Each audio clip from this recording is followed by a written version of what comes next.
नमस्कार दोस्तों, the political वे में आप सभी का स्वागत है। मेरा नाम है ईश्वर तिवारी और आज इस वीडियो में हम बात करने वाले हैं प्रेसिडेंट के बारे में कि इंडियन प्रेसिडेंट को कैसे चुना जाता है और कैसे महाभियोग द्वारा हटाया जाता है। तो जानेंगे सभी इसी वीडियो में। ये पूरी कंप्लीट डिटेल है पूरी प्रेसिडेंट ऑफ इंडिया के बारे में। So without wasting a single minute, let's get going. But before starting the video I must tell you, अगर आप यूजीसी नेट और सिविल सर्विस एग्जाम की तैयारी कर रहे हैं तो द पॉलिटिकल वे आपके साथ है। इस चैनल पर आपको पॉलिटिक्स से रिलेटेड सभी जानकारियां दी जाएगी। वीडियो के सही लगने पर आप हमारे चैनल को लाइक और सब्सक्राइब जरूर करें और लेटेस्ट वीडियो के नोटिफिकेशन के लिए सब्सक्राइब के बगल में दिए बेल आइकन को जरूर प्रेस करें, जिससे लेटेस्ट वीडियो की नोटिफिकेशन आपको सबसे पहले और सबसे तेज मिल सके। So let's get going. Article 52 में प्रेसिडेंट के ऑफिस को मेंशन किया गया है और इसी के साथ president head of the nation होता है पूरे भारत देश का, और इसी के साथ प्रेसिडेंट को फर्स्ट सिटीजन ऑफ इंडिया भी कहते हैं। और ये इंडिया को एज ए इंटरनेशनल लेवल पे रिप्रेजेंट करते हैं यूनिटी के सिंबल में, integrity and solidarity of the nation के बिहाफ पर। आपको एक बात बता दूं कि जो हमारा प्रेसिडेंट होता है वो नॉमिनल एग्जीक्यूटिव होता है, जबकि रियल एग्जीक्यूटिव हमारा काउंसिल ऑफ मिनिस्टर का हेड प्राइम मिनिस्टर होता है, क्योंकि प्राइम मिनिस्टर ही राष्ट्रपति की सारी पावर का यूज करते हैं for run the administration. Current की बात करें तो रामनाथ कोविंद हमारे 14th प्रेसिडेंट है और ये 2017 में चुने गए थे और अब चल रहा है 2022। तो अब देखना होगा कि हमारे नए प्रेसिडेंट कौन होंगे। सो मैं आपको बता दूं कि प्रेसिडेंट बनने के लिए क्या क्वालिफिकेशन होनी चाहिए। आर्टिकल 58 में पूरी डिटेल मेंशन की गई है प्रेसिडेंट की क्वालिफिकेशन के बारे में। एक एक करके हम इन सभी पॉइंट को एनालिसिस करते हैं। सबसे पहले आता है वो भारत का नागरिक होना चाहिए और उसकी आयु 35 ईयर पूरी हो जानी चाहिए। मतलब अगर कोई कैंडिडेट प्रेसिडेंट का इलेक्शन लड़ रहा है तो वो भारत का नागरिक होना चाहिए और उसकी मिनिमम आयु 35 वर्ष होनी चाहिए, तभी वो एलिजिबल होता है प्रेसिडेंट के इलेक्शन के लिए। और सेकंड पॉइंट आता है कि अगर वो प्रेसिडेंट का चुनाव लड़ रहा है तो वो लोकसभा का मेंबर बनने के योग्य होना चाहिए। नंबर 3 पे आता है कि अगर कोई व्यक्ति प्रेसिडेंट का इलेक्शन लड़ना चाहता है तो वो किसी भी सरकारी पद पर या किसी प्रॉफिट वाले पद पर नहीं होना चाहिए, यूनियन गवर्नमेंट में as well as state government में, यहाँ तक कि लोकल अथॉरिटी और पब्लिक अथॉरिटी से भी नहीं जुड़ा होना चाहिए।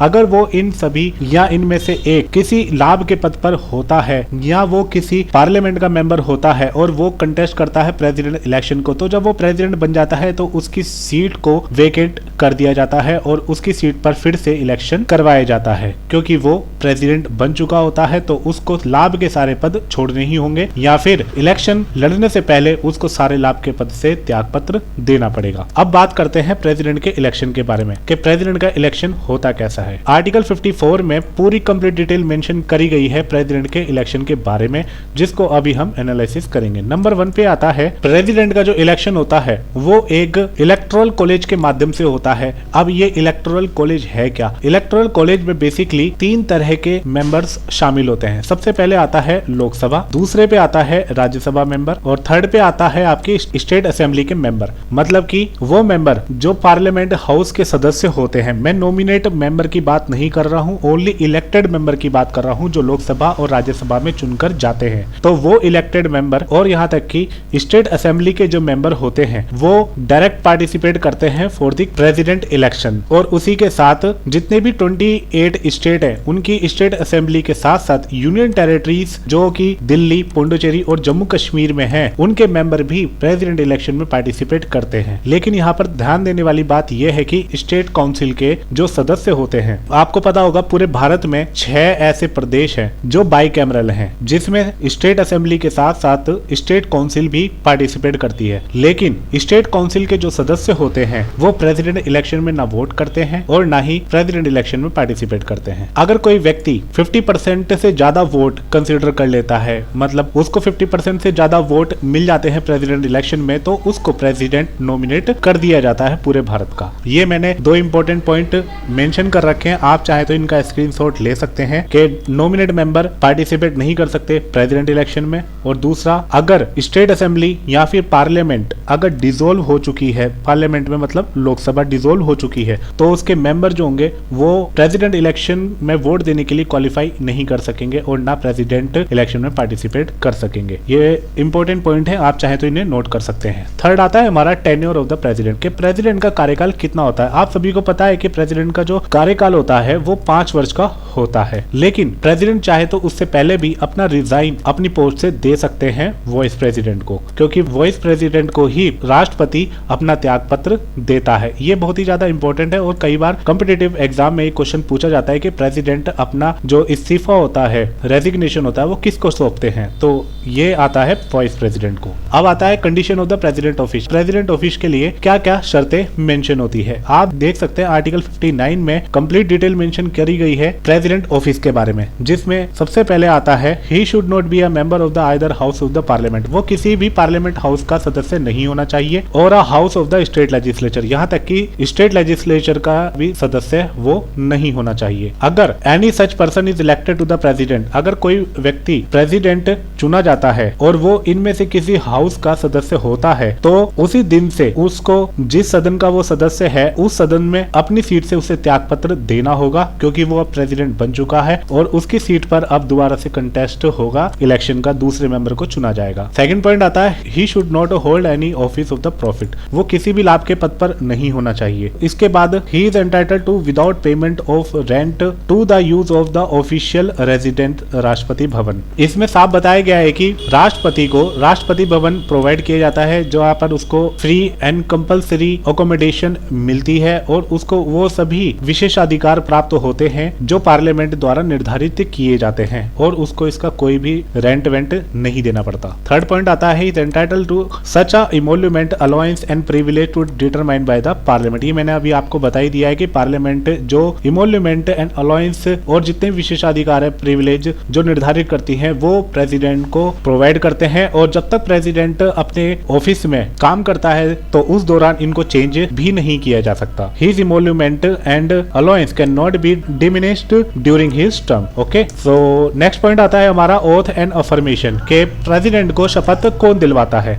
आर्टिकल 16 में मेंशन किया गया है कि जो भारत के चीफ जस्टिस ऑफ इंडिया होते हैं वो ही भारत के राष्ट्रपति को शपथ दिलाते हैं। मान लीजिए वो अब्सेंट है, तब क्या होगा, तो सुप्रीम कोर्ट के जो सीनियर मोस्ट जज होंगे वो प्रेसिडेंट को शपथ दिलाएंगे इस केस में। अगर मान लो प्रेसिडेंट अपने पद पर बना हुआ है लेकिन उसकी किसी कारण से तबीयत खराब हो जाती है या उनको सर्जरी करानी पड़ती है या वो देश से बाहर हैं, तो उस केस में किसी व्यक्ति को, मतलब नॉर्मल तौर पर वाइस प्रेसिडेंट को राष्ट्रपति के पद पर नॉमिनेट किया जाता है, तो उस केस में भी जो उपराष्ट्रपति होगा उसको सिमिलर राष्ट्रपति की तरह शपथ चीफ जस्टिस ऑफ इंडिया द्वारा दिलवाई जाएगी। अब बात करते हैं इम्पीचमेंट के बारे में कि इम्पीचमेंट है क्या। आपको पता होगा कि राष्ट्रपति जब अपने पद पर कार्य करता है तो उसको जरूरी नहीं है कि वो अपने पद पर बना रहे। अगर वो वॉयलेशन ऑफ द कॉन्स्टिट्यूशन करता है, मतलब कॉन्स्टिट्यूशन का वॉयलेशन कर देता है, अतिक्रमण कर देता है, तो उसको आर्टिकल 61 के तहत उसके पद से इम्पीच किया जा सकता है, मतलब पद से हटाया जा सकता है। The impeachment can be initiated by the other houses of the parliament. इस इम्पीचमेंट ऑफ मोशन को पार्लियामेंट के किसी भी सेशन में प्रस्तुत किया जा सकता है, चाहे वो लोकसभा हो या राज्यसभा हो। These charges should be signed by 1/4 member of the other houses. अगर मान लो ये मोशन संसद के किसी भी सदन में प्रस्तुत किया जाता है, चाहे वो लोकसभा हो या राज्यसभा, तो उसको प्रस्तुत करने से पहले, इंट्रोड्यूस करने से पहले उस हाउस के टोटल 1/4 मेंबर के उस मोशन पर हस्ताक्षर होंगे और 14 डेज का एडवांस नोटिस प्रेसिडेंट को प्रोवाइड किया जाएगा इस मोशन के बारे में। अब थर्ड पॉइंट आता है after the impeachment of the motion passed by a majority of that house. अगर मान लो वो सदन 1/4 मेंबर के प्रस्ताव के बाद उस प्रपोजल को, उस मोशन को मेजॉरिटी के साथ पास कर देता है, तो उसको दूसरे हाउस के पास भेजा जाता है इन्वेस्टिगेशन ऑफ चार्जेस। जो प्रेसिडेंट पर चार्जेस लगे होते हैं उनको इन्वेस्टिगेट करने के लिए। The president has to right to appear and represent such a investigation. President को यह अधिकार है कि वो इन इन्वेस्टिगेशन की जांच में सहायता करे। If the other house also sustain a charges of the motion of 2/3 majority of the total membership. अगर मान लो कि जिस सदन में मोशन को पास करवा के दूसरे सदन पर जब भेजा जाता है और उस सदन में भी 2/3 मेजॉरिटी के साथ उस मोशन को पास कर दिया जाता है, तो प्रेसिडेंट को उसके पद से हटा दिया जाएगा उसी डेट पर ही। तो ये था सारा इम्पीचमेंट ऑफ द प्रेसिडेंट के बारे में। आई होप आपको पूरा इम्पीचमेंट का प्रोसेस समझ में आ गया होगा। अगर आपको कोई भी क्वेरी जाननी होगी तो आप कमेंट बॉक्स में मुझसे सीधा पूछ सकते हैं। अब बात करते हैं when a president office is vacant. मान लो अगर इम्पीचमेंट हो गया या प्रेसिडेंट की डेथ हो गई या फिर प्रेसिडेंट ने अपनी पोस्ट से रिजाइन कर दिया, तो उस केस में उसका पद तो वेकेंट हो गया। तब तब क्या होगा, तब की हम बात करते हैं तो आर्टिकल 62 में कंप्लीट डिटेल इसकी मेंशन करी गई है कि अगर राष्ट्रपति का पद वेकेंट हो तब उस केस में क्या क्या संभावनाएं होती है। पहले तो हम ये जान लेते हैं कि प्रेसिडेंट का जो पद होता है वो कैसे कैसे वेकेंट होता है। On expiry of his tenure, मतलब उसके 5 साल पूरे होने वाले हो या फिर उस प्रेसिडेंट ने रेजिग्नेशन दे दिया हो। On his removal by the process of impeachment by his death, या तो उसको इम्पीचमेंट करके हटा दिया गया हो या प्रेसिडेंट की मृत्यु हो गई हो। थर्ड पॉइंट आता है when he become a disqualified to hold office और when his election is declare void, या फिर प्रेसिडेंट के इलेक्शन के लिए डिस्क्वालिफाइड हो गया हो, अयोग्य करार दे दिया गया हो, या फिर प्रेसिडेंट का जो इलेक्शन है वो पूरी तरह से न्याय संगत ना हो, तो प्रेसिडेंट का जो पद होगा वो ऑटोमेटिकली वेकेंट ही रहेगा। फोर्थ पॉइंट है an election to be filled a vacancy due to expiration of term, के प्रेसिडेंट की टर्म के एक्सपायरेशन होने से पहले प्रेसिडेंट का जो इलेक्शन होता है उसको कंडक्ट करवाया जाता है। He must be held before expiry his term, मतलब ये जो इलेक्शन है जो प्रेसिडेंट के लिए किया जा रहा है ये उसके उत्तराधिकारी के लिए किया जाता है कि जब राष्ट्रपति अपने पद से हटे तो उसका उत्तराधिकारी तुरंत ही उस पद को संभाल ले। तो ये जो पूरा इलेक्शन होता है ये इसी तरह से मॉडिफाइड किया जाता है कि किसी प्रेसिडेंट का जो टेन्योर है वो खत्म होने से पहले ही उसका उत्तराधिकारी चुन लिया जाए और जब वो पद से हटे तो दूसरा व्यक्ति पहले से ही रेडी हो राष्ट्रपति का पद संभालने के लिए। फिफ्थ पॉइंट आता है if the office fall vacant, president का जो ऑफिस होगा वो वेकेंट कब होगा, रेजिग्नेशन, रिमूवल, डेथ और किसी भी कारण से। Then the election to be fill a vacancy to become a complete within 6 month, तो इस कंडीशन में जो प्रेसिडेंट का इलेक्शन होगा उसको विद इन 6 मंथ के अंडर में कंप्लीट करवाना होता है। The newly elected president remain in office for the full term of 5 year, इस दौरान जब नया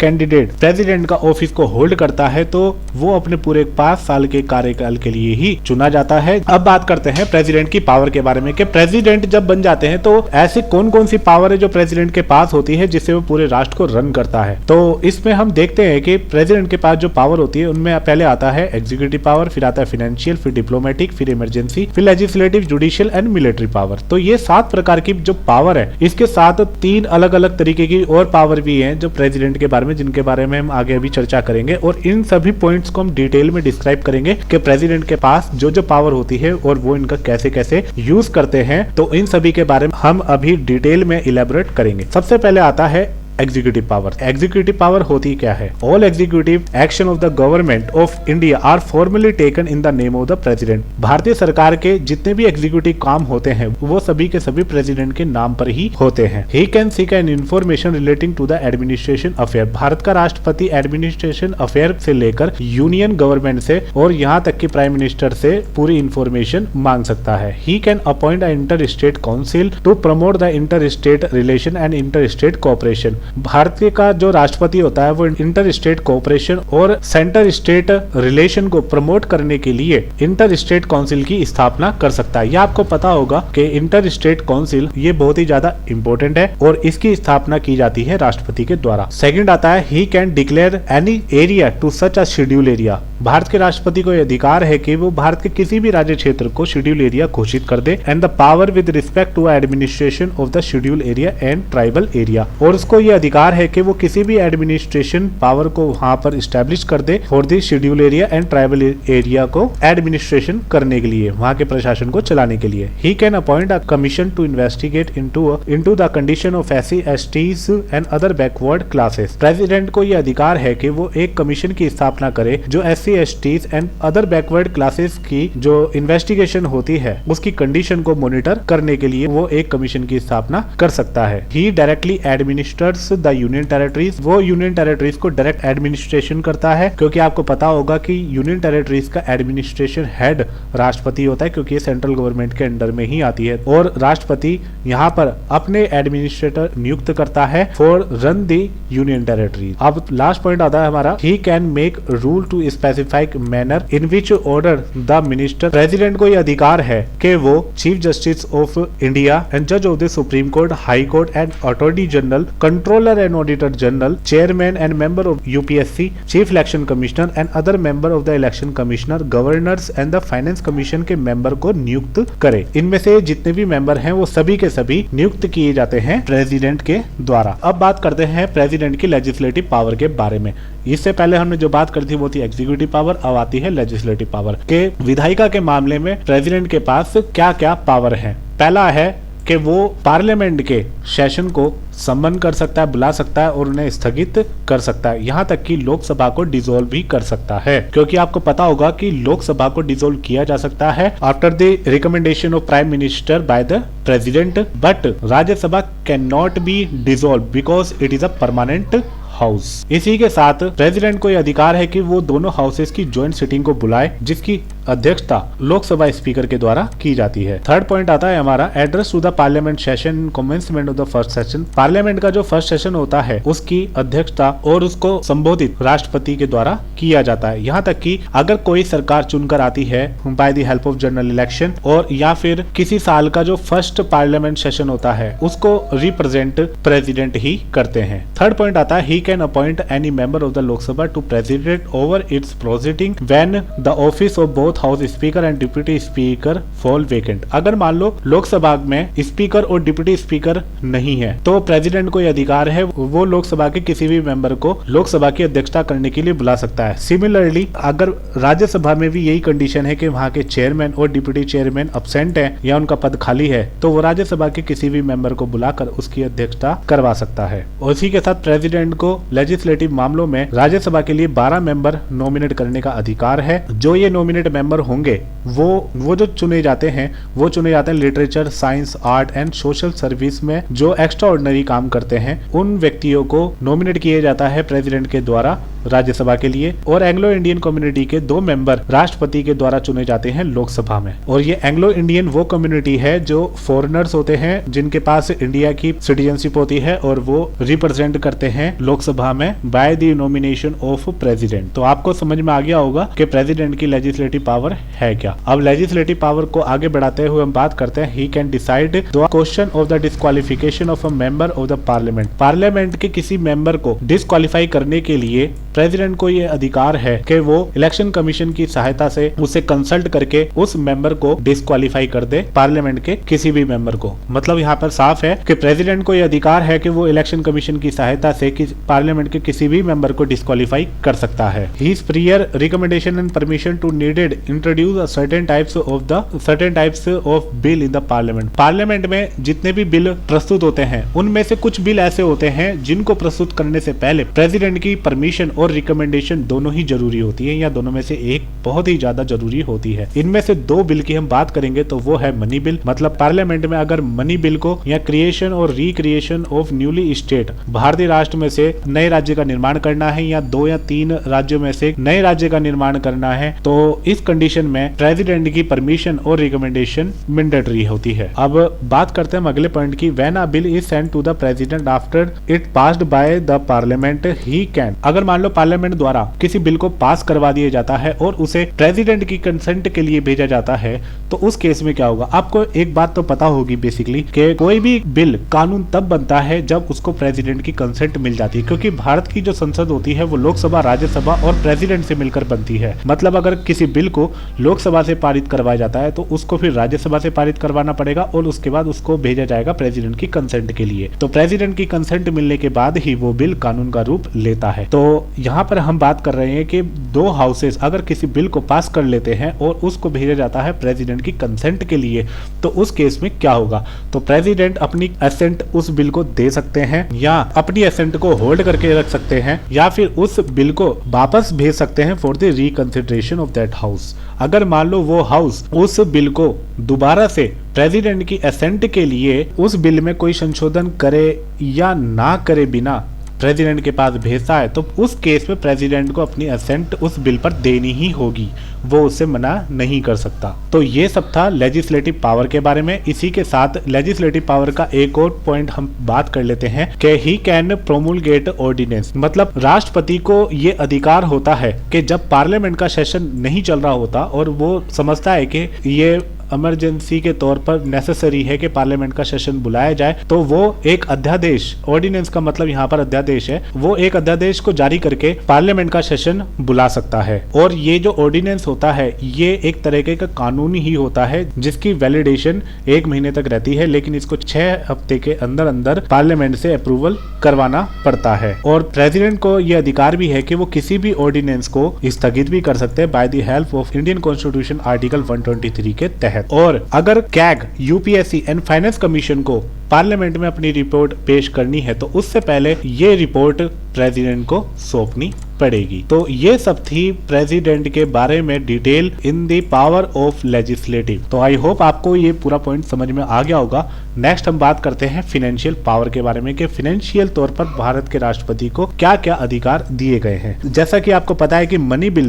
bill can be introduced in the parliament only with the prior of the recommendation, कि मनी बिल को राष्ट्रपति की सहमति के द्वारा ही या सहमति के बाद ही पार्लियामेंट में इंट्रोड्यूस किया जा सकता है। दूसरा, no demand on grant can be made except on his recommendation, मतलब कि प्रेसिडेंट की अनुमति के बिना भारतीय सरकार को कोई भी डिमांड ऑन ग्रांट प्राप्त नहीं हो सकती। थर्ड पॉइंट आता है, he cause to be laid before a parliament to an financial statement of union budget, मतलब यूनियन बजट को पार्लियामेंट में प्रस्तुत करने से पहले प्रेसिडेंट से इसकी अनुमति लेनी पड़ती है। फोर्थ पॉइंट आता है, he can make an advance out of the contingency fund of India to meet any unforeseen expenditure, मतलब भारतीय सरकार के किसी भी खर्चे को आकस्मिक निधि से लेने के लिए प्रेसिडेंट की कंसेंट जरूरी है। यहाँ पे फिफ्थ पॉइंट आता है, he can constitute a finance commission, Bharat के राष्ट्रपति को अधिकार है कि वो फाइनेंस कमीशन को हर 5 साल के लिए गठित करे तो recommend the distribution of revenue between the centre and state, जो कि भारत का जो राजस्व है वो फाइनेंस कमीशन के द्वारा ही केंद्र और राज्यों में विभाजित किया जाता है। तो इसीलिए राष्ट्रपति को यह अधिकार है कि वो फाइनेंस कमीशन को गठित करता है 5 साल के लिए। अब बात करते हैं जुडिशियल पावर के बारे में कि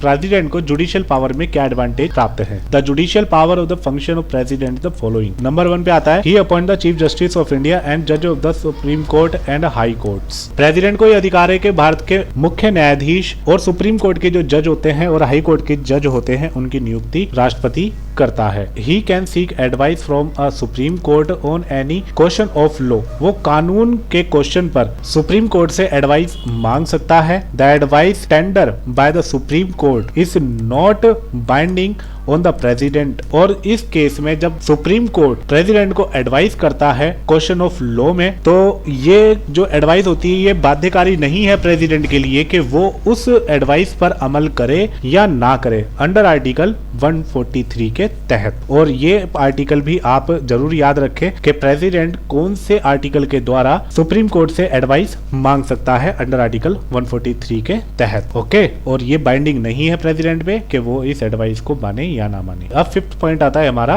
डिप्लोमेटिक पावर के बारे में। डिप्लोमेटिक तौर पर भारत के राष्ट्रपति को क्या शक्तियां प्रदान की गई है। नंबर 1 पे आता है, the international treaty and agreement are negotiated and calculated on the behalf of the president, के जितनी भी इंटरनेशनल ट्रीटी होती है और एग्रीमेंट होते हैं उन सबका निगोशिएशन प्रेसिडेंट के बिहाफ पर ही किया जाता है। Sends and receive the diplomatic like ambassador and high commissioner and so on, मतलब भारत के जितने भी एम्बेसडर और डिप्लोमेट्स एंड हाई कमिश्नर होते हैं उनको विभिन्न देशों में भेजा जाता है भारत का प्रतिनिधित्व करने के लिए, और वो प्रेसिडेंट की अंडरशिप में ही काम करते हैं। और दूसरी बात, जितने भी हाई कमिश्नर, एम्बेसडर और डिप्लोमेट्स होते हैं जो किसी भी देश के जो भारत में काम करते हैं उनको अपना इंट्रोडक्शन या अपने जितने भी डॉक्यूमेंट होते हैं वो राष्ट्रपति को ही सौंपने पड़ते हैं। अब आती है मिलिट्री पावर के बारे में कि भारत के राष्ट्रपति को मिलिट्री तौर पर क्या अधिकार प्राप्त है, क्या शक्तियां दी गई है। आपको पता होगा कि राष्ट्रपति ही हमारी एयरफोर्स, नेवी और आर्मी का सुप्रीम कमांडर होता है और वही आर्मी, एयरफोर्स, नेवी के उनके अध्यक्ष को नियुक्त करता है, और राष्ट्रपति को ही वॉर को डिक्लेयर करने का और शांति को स्थापित करने का अधिकार प्राप्त है। और ये सब्जेक्ट जो है वो पार्लियामेंट के अप्रूवल के बिहाफ पर ही मेंशन किया जाता है, मतलब कि पार्लियामेंट के द्वारा ही प्रेसिडेंट को नोटिफाई किया जाएगा कि वो वॉर डिक्लेयर करें या ना करें, पीस डिक्लेयर करें या ना करें। तो आई होप आपको समझ में आ गया होगा कि मिलिट्री तौर पर प्रेसिडेंट को क्या अधिकार प्राप्त है। अब बात करते हैं इमरजेंसी प्रोविजन के बारे में कि इमरजेंसी प्रोविजन के बिहाफ पर प्रेसिडेंट को क्या क्या शक्तियां प्राप्त हैं। The president of India can proclaim emergency, Bharat के राष्ट्रपति को यह अधिकार है कि वो इमरजेंसी को प्रोक्लेम करे, मतलब डिक्लेयर करे। और ये जो इमरजेंसी होती है वो 3 प्रकार की होती है और इन तीनों इमरजेंसियों को कैबिनेट के रिटन रिकमेंडेशन के आधार पर डिक्लेयर किया जाता है। सबसे पहले आती है नेशनल इमरजेंसी, जो अंडर आर्टिकल 352 के आधार पर डिक्लेयर की जाती है। सॉरी, यहाँ पर 3 मेंशन नहीं था, ये 352 है आर्टिकल। नेशनल इमरजेंसी आर्टिकल 352 के तहत ये इमरजेंसी डिक्लेयर की जाती है और ये इसकी जो कंडीशन है वो है वॉर, मतलब कि भारत पे कोई देश हमला कर दे या भारत किसी देश पर हमला कर दे या फिर आर्म रिबेलियन हो जाए, मतलब कि जितने भी हमारे देश में सैनिक हैं वो विद्रोह कर दे, तो उस केस में नेशनल इमरजेंसी डिक्लेयर की जाती है। सेकंड इमरजेंसी आती है कॉन्स्टिट्यूशनल इमरजेंसी, जो अंडर आर्टिकल 356 के तहत की जाती है और ये तब की जाती है जब किसी राज्य की कॉन्स्टिट्यूशनल मशीनरी फेल हो जाती है, मतलब वो कॉन्स्टिट्यूशन के आधार पर रन नहीं कर रही होती, तो उस केस में कॉन्स्टिट्यूशनल इमरजेंसी डिक्लेयर की जाती है प्रेसिडेंट के द्वारा और इसे प्रेसिडेंट रूल भी कहते हैं। जैसे इसका एग्जाम्पल हम समझेंगे कि पंजाब में काफी लॉन्ग टाइम तक कॉन्स्टिट्यूशनल इमरजेंसी डिक्लेयर की गई थी, क्योंकि भिंडरवाला के केस में वहां पर कॉन्स्टिट्यूशनल मशीनरी फेल हो गई थी और भिंडरवाला ने अमृतसर पर रूल करना स्टार्ट कर दिया था और खुद को भारत से अलग करके खालिस्तान की स्थापना की मांग करने लग गए थे। तो उस केस में वहां पर कॉन्स्टिट्यूशनल इमरजेंसी लगा दी गई थी। ये अच्छा एग्जांपल है कॉन्स्टिट्यूशनल इमरजेंसी को समझने के लिए। और थर्ड आता है आपका फाइनेंशियल इमरजेंसी। ये अब तक भारत में लगी नहीं है, लेकिन इसको समझना भी हमारे लिए बहुत जरूरी है। अंडर आर्टिकल 360 के तहत लगाई जाती है फाइनेंशियल इमरजेंसी और ये तब लगाई जाती है जब देश फाइनेंशियल स्टेबिलिटी को कंटिन्यूअसली रन ना कर पाए और पूरे देश में फाइनेंशियल तौर पर अनस्टेबिलिटी मंडराने लगे, तो उस केस में फाइनेंशियल इमरजेंसी डिक्लेयर की जाती है। अब देखो कि भारत में कितनी बार अब तक नेशनल इमरजेंसी डिक्लेयर की जा चुकी है। पहला आता है फर्स्ट इमरजेंसी जो डिक्लेयर की गई थी वो चाइना और इंडिया का जब युद्ध हुआ था, भारत और चाइना का युद्ध हुआ था 1962 में, तब पहली इमरजेंसी डिक्लेयर की गई थी। और जो सेकंड इमरजेंसी थी वो 1971 में भारत पाकिस्तान युद्ध के समय डिक्लेयर की गई थी और आपको पता होगा कि इसी दौरान पाकिस्तान के 2 टुकड़े हो गए थे और ईस्ट पाकिस्तान की जगह बांग्लादेश का फॉर्मेशन हुआ था। और थर्ड इमरजेंसी आती है, ये 1975 में प्रधानमंत्री इंदिरा गांधी द्वारा डिक्लेयर की गई थी on the ground of internal disturbance के आधार पर इस इमरजेंसी को इम्पोज किया गया था पूरे भारत में। और इसी के तहत पूरे भारत में 25 जून 1975 को काला दिवस मनाया जाता है, क्योंकि ये वही दिन था जब 1975 में ये इमरजेंसी डिक्लेयर की गई थी। इसी के साथ भारत के राष्ट्रपति को कुछ पार्डनिंग अधिकार भी प्राप्त है, तो इन सब के बारे में भी हम जान लेते हैं। इंडियन कॉन्स्टिट्यूशन के आर्टिकल 72 में मेंशन है, तो इसमें आता है, पहला आता है पार्डन, मतलब क्षमा कर देना। इसका मतलब है कि कोई भी ऐसा अपराधी जिसको सजा मिल चुकी हो, उस पर आरोप सिद्ध हो चुका हो, तो प्रेसिडेंट को ये अधिकार है कि वो उसके पूरे के पूरे अपराध जो है क्षमा कर सकता है, उसको पूरी तरह से जेल से मुक्त कर सकता है। दूसरा आता है रिप्रीव, मतलब दंड विराम। इसका मतलब है कि किसी अपराधी को फांसी की सजा दी गई है तो वो उस पर रोक लगा सकता है या उसको क्षमा भी कर सकता है। फिर आता है रेमिशन। रेमिशन का मतलब ये है कि किसी अपराधी को मान लो सजा तो दी गई है और वो बहुत ही ज्यादा लॉन्ग टर्म के लिए है, लेकिन जेल में उसका कैरेक्टर जो है बहुत अच्छा रहता है, वो पूरी तरह से चेंज हो जाता है और उसका कैरेक्टर बहुत ही ज्यादा सही रहता है, व्यवहार उसका बिल्कुल सही रहता है, प्रैक्टिकल रहता है। तो उस केस में जो भारत के जो राष्ट्रपति होते हैं वो उसकी सजा को कम भी कर सकते हैं, मतलब जहाँ उसकी सजा अगर 2 साल के लिए है तो उसको कम कर 1 साल तक के लिए भी कर सकते हैं। फिर आता है रिस्पाइट, मतलब मोहलत। The power to the grant the respite means awarding a lesser sentence instead of the prescribe the penalty to view the some special fact pregnancy of the woman and offender. इसमें राष्ट्रपति को power दी गई है कि वो किसी भी सजा को कम कर सकते हैं जो अदालत द्वारा उस अपराधी को दी गई हो, वो भी कुछ स्पेशल फैक्टर के आधार पर। मान लो वो अपराधी एक वुमन है और वो प्रेग्नेंट है, तो उस केस में उसकी सजा को कम किया जा सकता है। अब आता है कम्यूटेशन, मतलब विनिमय। इसका साफ तौर पर मतलब ये होता है कि किसी व्यक्ति को मान लो फांसी की सजा मिल रखी है, मतलब मौत की सजा मिल रखी है, तो उसको उसकी सजा को घटाकर लाइफ इम्प्रिजनमेंट, मतलब उम्र कैद में बदला जा सकता है, कि उसको फांसी ना देते हुए बस इसे उम्र कैद की सजा दे दी जाए। तो ये सब आता है प्रेसिडेंट के स्पेशल पार्डनिंग पावर के अंडर में। तो आई होप आपको ये समझ में आ गया होगा। अब बात करते हैं कुछ स्पेशल पावर के बारे में, जो होती है वीटो पावर। ऐसा नहीं है केवल इंटरनेशनल लेवल पर सिक्योरिटी काउंसिल को ही वीटो पावर प्रदान है, अरे हमारे राष्ट्रपति को भी है। हमारे राष्ट्रपति राष्ट्रपति भी कभी कभी वीटो पावर का यूज कर लेता है। तो हमारे भारत के राष्ट्रपति को 3 वीटो पावर दी गई है, ठीक है। सबसे पहले आता है एब्सोल्यूट वीटो पावर, इसे बोलते हैं आंतरिक veto. Withholding of assent to the bill passed by the legislature, मतलब कि पार्लियामेंट कोई सी बिल को पास करती है और जब उसे कंसेंट के लिए भेजा जाता है तो उस एसेंट को राष्ट्रपति अपनी सहमति को होल्ड करके रख सकते हैं कुछ टाइम तक के लिए, उसे बोलते हैं आंतरिक वीटो, मतलब एब्सोल्यूट वीटो। दूसरी आती है सस्पेंसिव वीटो, मतलब निलंबनकारी veto. Sending back of a bill which can be ओवरसाइडेड by the legislature with an ordinary majority, मतलब अगर किसी ऑर्डिनरी मेजोरिटी के साथ किसी बिल को प्रेसिडेंट की एसेंट के लिए भेजा जाता है तो उस केस में राष्ट्रपति को अधिकार है कि वो उस बिल को वापस लौटा दे फॉर दी लेजिस्लेचर की स्पेशल मेजोरिटी के लिए। तीसरी आती है पॉकेट वीटो, इसमें आता है taking no action on the bill passed by the legislature, मतलब लेजिस्लेचर कोई भी बिल पास करे उस पर कोई भी एक्शन ना लेना, उठा के सीधा पॉकेट में डाल दिया, छोड़ गए, भूल गए। ये होती है प्रेसिडेंट की पॉकेट वीटो पावर। और आपको जानकर आश्चर्य होगा कि इसका एक बार यूज भी किया जा चुका है ज्ञानी जैल सिंह के द्वारा 1986 में, जब उनको एक भारतीय डाकघर बिल पर उनको एसेंट के लिए भेजा गया था तो उस समय ज्ञानी जैल सिंह ने उस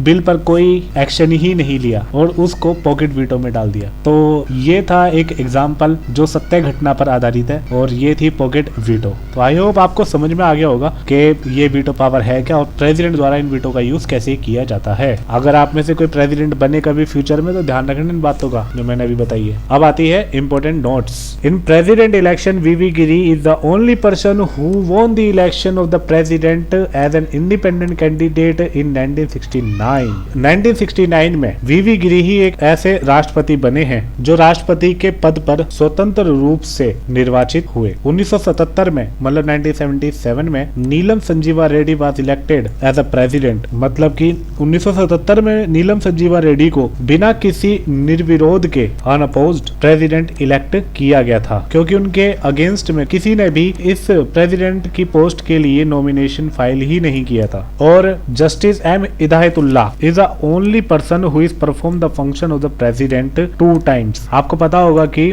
जस्टिस मोहम्मद हिदायतुल्लाह जो पहले चीफ जस्टिस ऑफ इंडिया भी रहे हैं और फिर वाइस प्रेसिडेंट भी रहे हैं भारतीय सरकार में, तो ये एक ऐसे राष्ट्रपति रहे हैं जो 2 बार प्रेसिडेंट की पोस्ट पर बने रहे। मतलब कि एक बार तब जब वो चीफ जस्टिस ऑफ इंडिया थे तब उनको प्रेसिडेंट की पोस्ट पर अपॉइंट किया गया था, और एक बार जब वो वाइस प्रेसिडेंट थे 1982 में तब उनको प्रेसिडेंट चुना गया था। तो ये पूरी कंप्लीट डिटेल थी प्रेसिडेंट ऑफ इंडिया के बारे में। आई होप आपको ये पूरा कंप्लीट वीडियो जरूर पसंद आया होगा और ये बहुत ही ज्यादा क्रूशियल एंड सिग्निफिकेंट है for the UPSC as well as the UGC NET exam. So I hope आपको ये पूरा वीडियो जरूर पसंद आया होगा। Give a thumbs up and don't forget to subscribe this channel. See you next video, till then God bless you all, take care and Jai Hind.